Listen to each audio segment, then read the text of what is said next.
I think the success of CBCO has got to do with the people inside the building. If we didn't have dedicated people that chose to do this day in and day out and make sure that we did this job right every day, then we wouldn't be in business.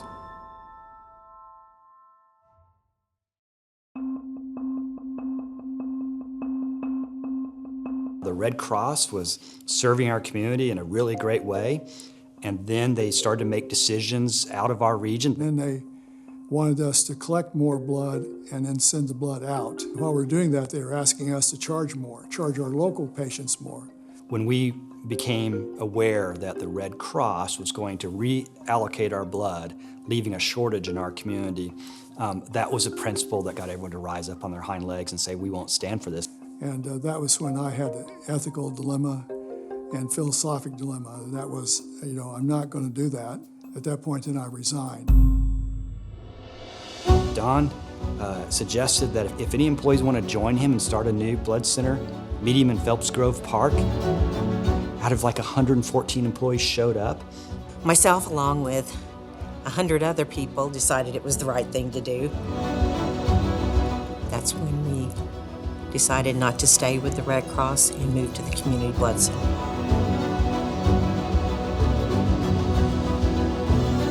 I had worked with these people. I knew that they were all dissatisfied. I knew that they would come and join the cause, and of course they did. And they come over here and take a chance with nothing. We had nothing. We didn't even have any money when they first came in.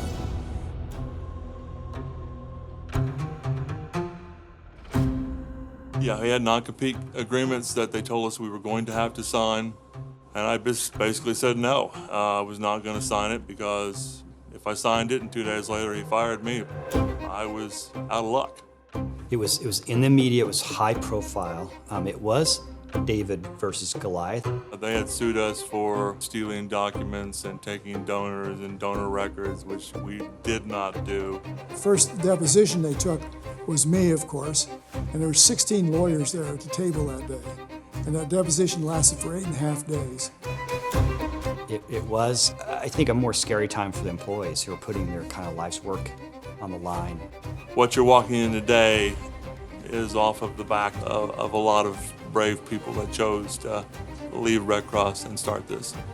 I was an original board member of the Community Blood Center, and at the time I was a vice president at Cox. Cox and Mercy created a partnership to help with resources, and so they made a loan.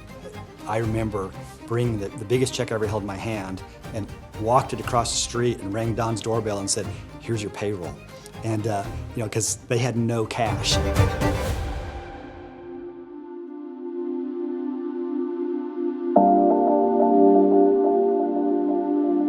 It really meant the hospitals believed in what we were doing because the hospitals put their money on the line. It also made sure that we were absolutely 100% committed to its success. I think we're doing the right thing. We're collecting blood at a reasonable cost. They have the leverage to do things on pricing, and they choose not to.